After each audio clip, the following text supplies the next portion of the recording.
एक ऐसा शासक जिसकी कानूनी समृद्धि ने एक महाद्वीप को विधिवत बनाया और जिसकी तलवार ने इतिहास में अपनी अमिट छाप छोड़ी।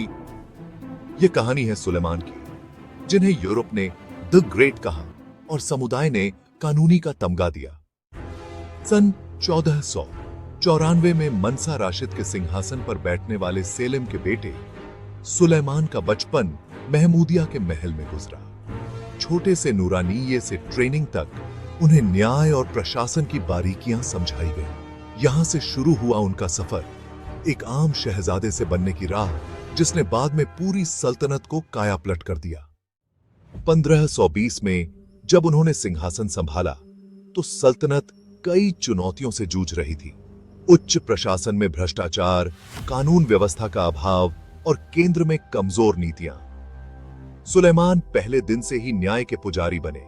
उन्होंने पुराने कानूनों की समीक्षा की, स्थान स्थान पर अपने न्यायाधीशों, काजी और शेख उल इस्लाम को नियुक्त किया और प्रत्येक सूबेदार को नियम कायदों का पालन कानूनन अनिवार्य कर दिया। इस सुधार को देखकर मुस्लिम इतिहासकारों ने उन्हें कानूनी कह दिया।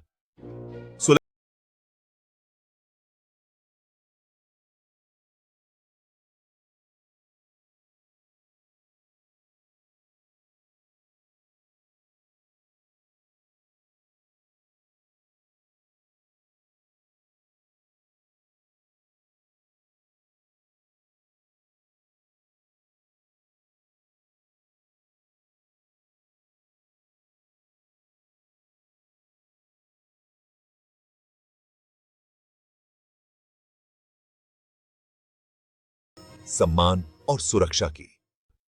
लेकिन सुलेमान सिर्फ एक न्यायाधीश नहीं थे, बल्कि विशाल साम्राज्य के विजेता भी। उनका सबसे प्रसिद्ध अभियान था बेलग्रेड की विजय 1521 में। मात्र एक वर्ष बाद उन्होंने रोड्स के द्वीप को भी मुस्लिम सल्तनत में मिला लिया।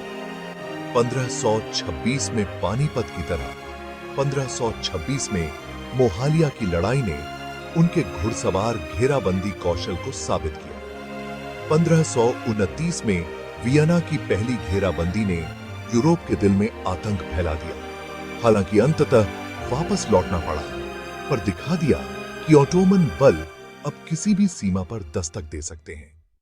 साथ ही इस दौरान बेड़े का विस्तार हुआ।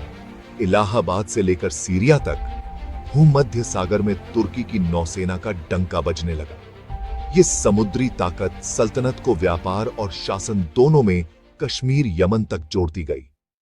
सैन्य और न्याय के बाद सुलेमान ने कला, शिल्प और स्थापत्य में भी महारत दिखाई। इस्तांबुल की सुलेमानिया मस्जिद, उनकी यादगार देन, ज्ञान केंद्र, पुस्तकालय, हॉस्पिटल और खानकाह का समूचा जाल बुनती है। कवि, शायर, गालिब जैसे कई कलाकार उनके दरबार में पले बढ़े। कलाम ए सुलेमान को पढ़ने वाले काव्य प्रेमियों ने इस्लामी संस्कृति को एक नई ऊंचाई दी।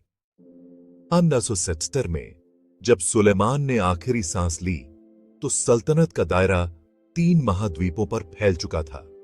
उनका कानूनी कोड सदियों तक मिसाल बना और उनका सैन्य विस्तार इतिहास में अमर हो गया। आधुनिक इतिहासकार आज भी उन्हें दुनिया के महान शासकों में गिनते हैं, न्याय और तलवार दोनों में निपुण। अगर आप इतिहास की इन कहानियों के साथ जुड़ना चाहते हैं तो अभी सब्सक्राइब करें और बेल आइकन दबाएं। अगली वीडियो देखें फॉल ऑफ द उमैयाद्स प्लेलिस्ट में, लिंक डिस्क्रिप्शन में है।